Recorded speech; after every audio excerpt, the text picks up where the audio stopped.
સુરત શહેરમાં મહાનગરપાલિકા દ્વારા દર વર્ષે રક્ષાબંધનના તહેવારને ધ્યાનમાં રાખીને સિટી બસ અને બીઆરટીએસ બસમાં મહિલાઓ પોતાના ભાઈના ઘરે જઈ શકે તેના માટે આયોજન કરવામાં આવે છે। આ વર્ષે પણ મહિલાઓ અને તેમની સાથેના બાળકોને ફ્રીમાં મુસાફરીની સેવા આપવાનો નિર્ણય સુરત મહાનગરપાલિકા દ્વારા કરવામાં આવ્યો છે। 19 ઓગસ્ટના રોજ મહિલાઓ બસમાં વિના મૂલ્યે મુસાફરી કરી શકશે।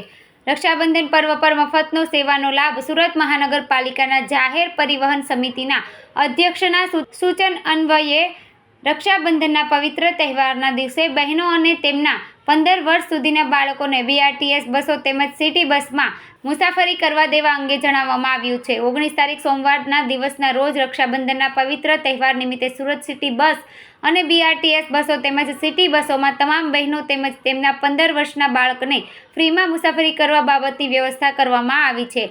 આથી શહેરની તમામ બહેનોને જાહેર પરિવહન સેવાનો વધુને વધુ લાભ લેવા બાબતે અનુરોધ કરાયો છે। સમગ્ર ભારતમાં સુરત શહેર માત્ર એક જ શહેર છે જ્યાં એક ટિકિટથી સિટી બસ અને બીઆરટીએસમાં મુસાફરી કરી શકાય છે। હાલમાં બીઆરટીએસના કુલ 13 રૂટ તેમજ સિટી બસના કુલ 45 રૂટ ઉપર આશરે દૈનિક 2 લાખ જેટલા નાગરિકો જાહેર પરિવહન સેવાનો લાભ લઈ રહ્યા છે।